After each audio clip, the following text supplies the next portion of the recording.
मैं हूं यश खुराना। स्वागत है आपका इस खास पेशकश में। गुरुग्राम में एक और जहां आज मेगा वैक्सीन ड्राइव चलाई गई है, तो वहीं दूसरी ओर सेक्टर 31 पॉलीक्लिनिक से ऐसी तस्वीरें सामने आई है जो बेहद चौंकाने वाली थी। वैक्सीनेशन के लिए लोगों की इतनी लंबी कतारें, कई घंटे पहले से ही लोग सड़कों पर लाइन लगाकर खड़े हुए दिखे। इनमें से अधिकतर लोग ऐसे थे जिनको अब तक पहली डोज ही नहीं लग पाई थी। रिपोर्ट देखिए। वैक्सीन के लिए मारामारी, सेंटर पर लोगों की लंबी कतार, टीके के लिए ऐसे हालात क्यों? सोशल डिस्टेंसिंग की उड़ी धज्जियां।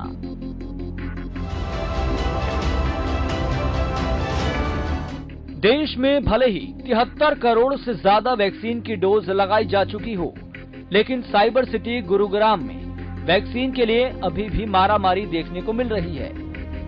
ये तस्वीर गुरुग्राम सेक्टर 31 के पॉलीक्लिनिक की है, जहां हजारों लोग लंबी कतारों में लगे हुए हैं और वैक्सीन के लिए अपनी बारी के इंतजार में हैं। इस दौरान कुछ लोग तो अपनी जगह पर बैठ ही गए हैं, क्योंकि जितनी लंबी कतार वैक्सीन सेंटर के बाहर लगी है, उसमें थोड़ा बहुत नहीं बल्कि काफी वक्त लगेगा। पहली की लाइन में लगे हैं, दूसरी की पहला का तो पहले कहाँ थे? अभी तक नहीं लगवाया। सेक्टर 46। लोगों की कतार शासन प्रशासन के दावों और टीकाकरण व्यवस्था पर भी बड़ा सवाल उठा रही है। समस्या इसलिए भी ज्यादा बढ़ गई है क्योंकि जिले में रह रही एक बड़ी आबादी ऐसी है जिसे टीके की अब तक पहली डोज ही नहीं लग पाई है। दरअसल गुरुग्राम में आज से मेगा वैक्सीनेशन अभियान चलाया गया है और उसी दौरान की ये तस्वीर है जब इतने लोग लाइनों में हैं। आई है क्या हुआ? लग गया? कोई सुनाई कि पर्ची का पता ही नहीं चलता रहा कि कब कट गई, कब क्या हो गया। कोई कहता 2 बजे रात में आओ, कोई कहता 3 बजे कटती है। दरअसल गुरुग्राम में आज से जो मेगा वैक्सीनेशन अभियान की शुरुआत हुई है, ये सोमवार से बुधवार तक चलेगा, जिसमें 1.5 लाख लोगों को वैक्सीन लगाने का लक्ष्य रखा गया है। लेकिन वैक्सीन सेंटर के बाहर इतनी लंबी कतार कई सवाल उठा रही है। लोगों की मजबूरियां ऐसी हो गई हैं कि लोग कई घंटे पहले ही सड़कों पर लाइन लगाकर खड़े हुए हैं। एक और वैक्सीन की मारामारी है तो दूसरी ओर सोशल डिस्टेंसिंग की भी धज्जियां उड़ाई जा रही हैं, क्योंकि लाइन में कई लोगों ने तो मास्क भी नहीं लगा रखा है। देखिए, हमने जो प्रोग्राम को 3 दिनों में इसको डिवाइड किया है, 3 हिस्सों में बांटा है। आज, कल और परसों 3 दिन लगातार मेगा ड्राइव चलेगा। हमारा पूरा लक्ष्य जो है कि हमने करीब 26 लाख लोगों को ऑलरेडी वैक्सीनेट कर चुके हैं और 68,000 के आसपास हमारा इस बार आज का वैक्सीनेशन का टारगेट पूरा करने का पूरा प्लान है। टीकाकरण के लिए आने वाले लोग अपना भोजन पानी भी साथ लाए थे ताकि टीकाकरण केंद्र से एक पल के लिए भी दूर न होना पड़े। ये तस्वीरें कई सवाल खड़े करती हैं कि आखिर इतनी बड़ी संख्या में लोगों को अब भी कैसे वैक्सीन की एक डोज भी नहीं लगी है, और क्या जितनी लंबी कतारें पॉलीक्लिनिक के बाहर लगी हैं, इन सभी लोगों को आज वैक्सीन लग पाएगी? ये एक बड़ा सवाल है। गुरुग्राम से सुशील कुमार की रिपोर्ट।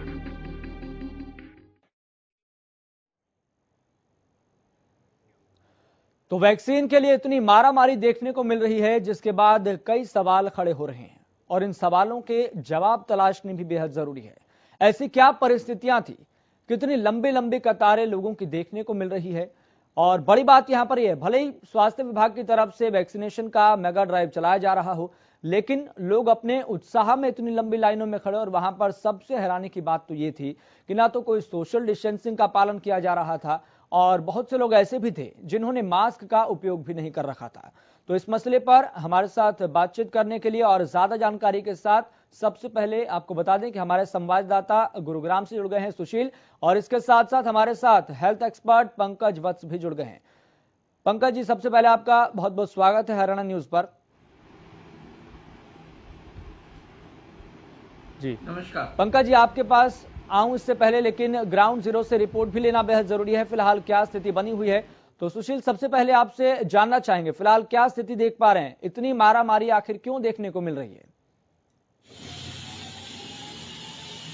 बिल्कुल, देखिए गुरुग्राम का ये सेक्टर 31 है और 3 दिनों के लिए जो मेगा ड्राइव चलाया जा रहा है, हालांकि ये पहला वाकया नहीं है, इससे पहले भी 15 अगस्त के दिन भी या उससे पहले भी इस तरह के ड्राइव चलाए जा चुके हैं जहां लोगों को वैक्सीनेट किया जा चुका है और यही वजह है कि 26 लाख से ज्यादा लोगों को केवल गुरुग्राम में वैक्सीन लगाई जा चुकी है। आज से 3 दिन का ये ड्राइव शुरू किया गया है और जिसमें 1,45,000 लोगों को वैक्सीनेट करने की बात कही गई थी, जिसकी शुरुआत आज से हुई है।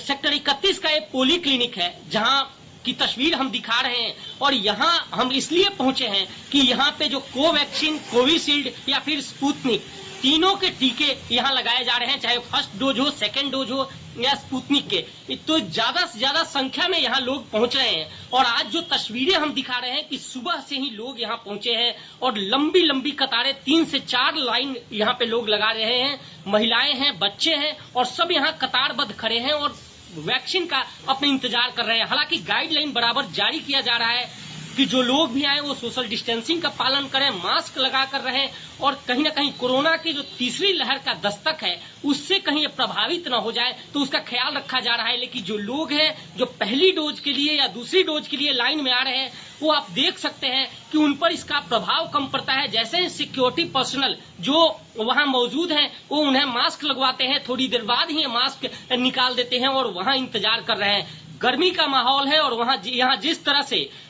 लोग इकट्ठा हुए हैं अपने बारी का इंतजार कर रहे हैं, समय लगेगा। हालांकि जो पहले 100 और 200 डोज की बात हो रही थी इस क्लिनिक पे, आज 1000 डोज की बात यहाँ हो रही है। लेकिन यहाँ पर अगर बात करें जो परिस्थितियां बन रही है, सेंटर्स बनाए गए हैं, चाहे उसमें जो परिस्थितियां यहाँ पर बन रही है वो कहीं ना कहीं बड़े सवाल भी खड़े कर रही है।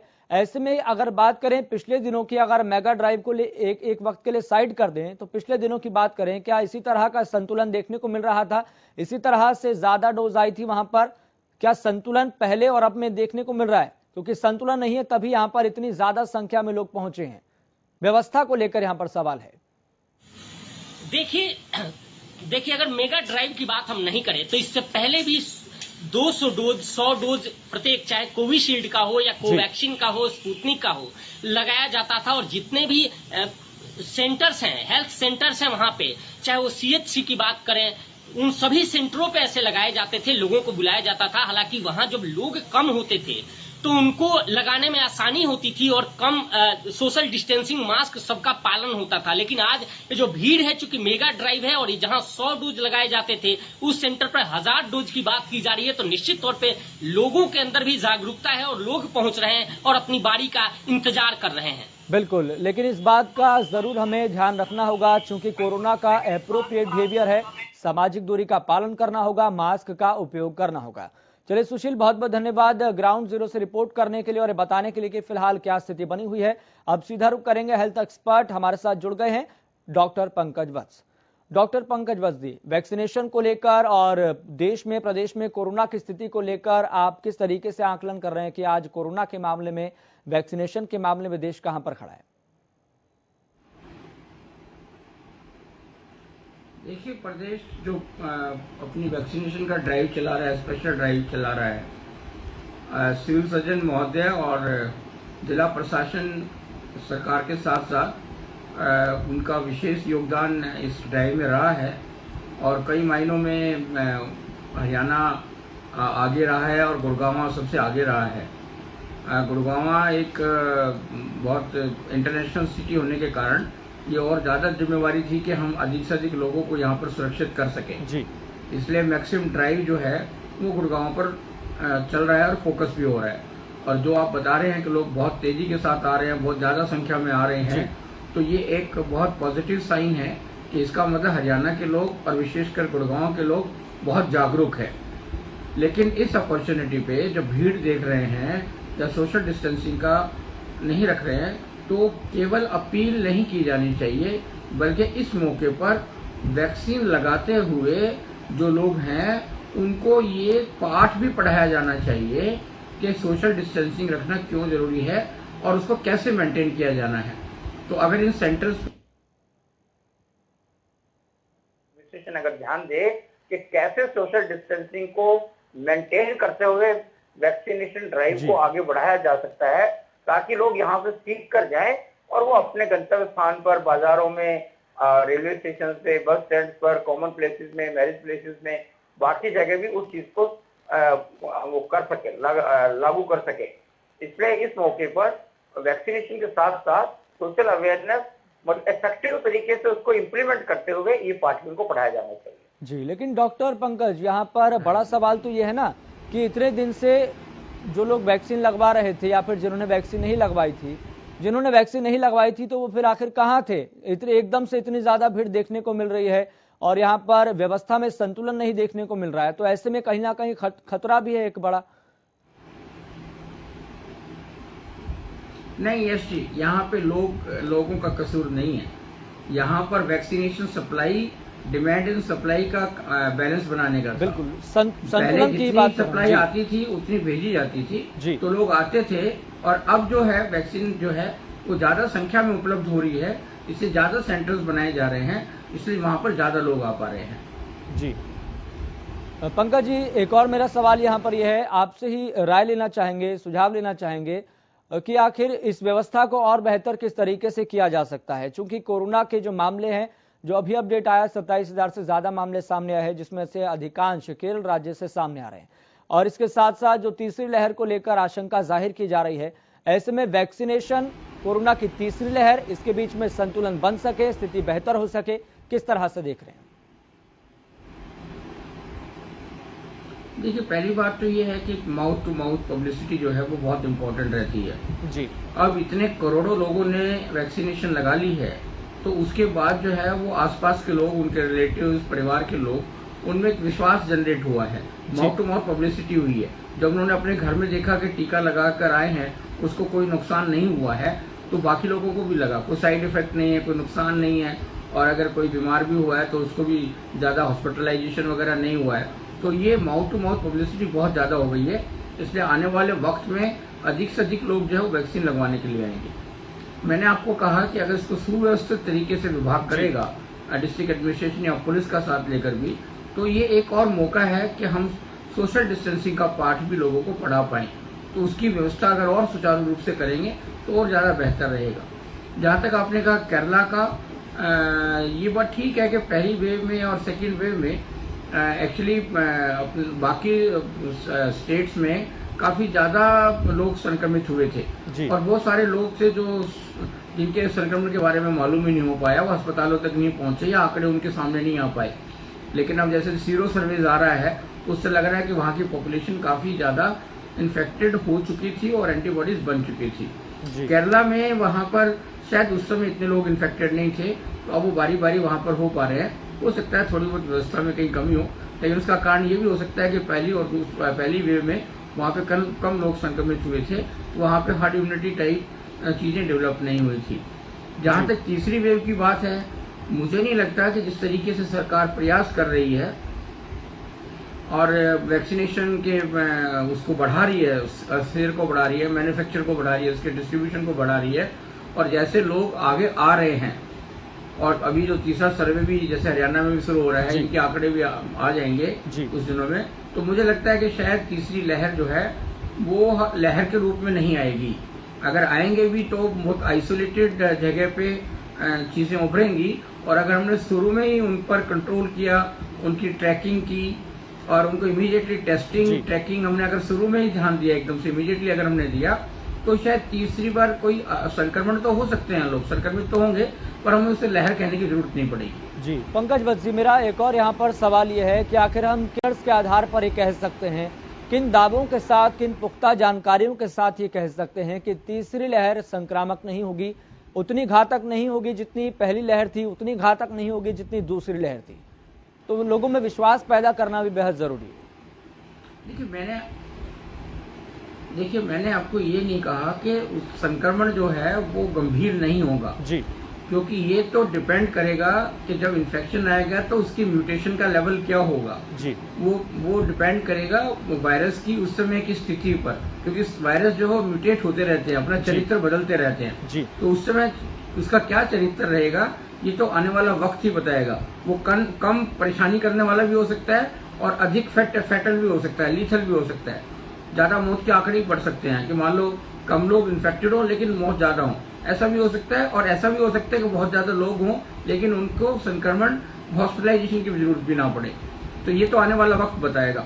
लेकिन जहां तक आपने कहा कि हम किस आधार पर कर रहे हैं, हम सीरो सर्विस जो हुए हैं अलग अलग प्रदेशों में और केंद्र सरकार ने भी कराए हैं, उन पर जो हमें जो हार्ड इम्यूनिटी के जो सर्विस हमारे पास 65 तक भी कहीं कहीं पर 65% लोग भी जिनमें एंटीबॉडीज मिली है। और मोरओवर उसके बाद जो करोड़ों की संख्या में जो हमारी वैक्सीनेशन ड्राइव हुई है और आने वाले वक्त में है, उनके आधार पर हम ये कह सकते हैं कि अभी देखिएगा इतने दिन हो गए हैं, महाराष्ट्र और केरला में केसेस आ रहे हैं, लेकिन कहीं ना कहीं एजुकेशन हुआ है और कहीं ना कहीं कारण रहा है कि वो इन्फेक्शन दोबारा से पैंडेमिक नहीं हो पाया है, लोकलाइज्ड ही है, वहीं पर रुका हुआ है।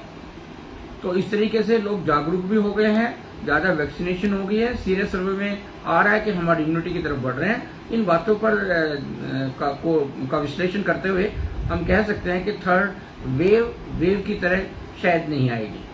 जी, एक और मेरा यहाँ पर सवाल है, जिस तरीके से अमेरिका, ब्राजील में भी अब लगातार लहरें अपना अगले चरण में प्रवेश कर रही हैं, देखा जा रहा है कि वहां पर भी मामले कम नहीं हो रहे हैं और वहां पर भी लगातार मौतों की जो संख्या है वो बढ़ती जा रही है। तो हम जो बाहरी देशों से, विदेशों से हम क्या सीख सकते हैं, जो बाहर चल रहा है वहां की उनकी तैयारियां हो या फिर हमारी तैयारियां हो, हम किस तरीके से और बेहतर अपने आप को कर सकते हैं? देखिए, मुझे लगता है कि ठीक है, उनके हेल्थ इंफ्रास्ट्रक्चर उनका हमारे से बहुत बेहतरीन है जी, बहुत आगे और एडवांस स्टेज के ऊपर है, लेकिन जो लोगों तक पहुंचने की स्ट्रेटेजी है इंडिया में वो ज्यादा कारगर है। हम लोग हिंदुस्तान में अधिक से अधिक लोगों तक वैक्सीनेशन कर पाए और कर पा रहे हैं, उसका कारण ये है कि हमें बहुत सारी स्थितियों से गुजरना पड़ा। जैसे हमें पोलियो वैक्सीनेशन के एक दिन में करोड़ों बच्चों को हम वैक्सीन देते थे, तो वो जो अभ्यास, वो जो प्रयास हमारे स्वास्थ्य वर्कर्स को ने किया हुआ है, सीखा हुआ है, तो वो एक बहुत बड़ा सीख है हमारे लिए। हमें बाहर से कुछ सीखने की जरूरत नहीं है। जहां तक ट्रीटमेंट की बात है, वो जब आकर संक्रमण आएगा, वो उसका वेरिएंट क्या होगा, वो किस तरीके से अपने आप को हमारे सामने लेके आएगा, क्या साइंस एंड सिम्टम्स होंगे, वो उस समय सोचने की बात होगी। हो सकता है उस समय हमें विदेशों से कुछ सीखने और जानने की जरूरत पड़े। आज ऐसी कोई आवश्यकता नहीं है जी।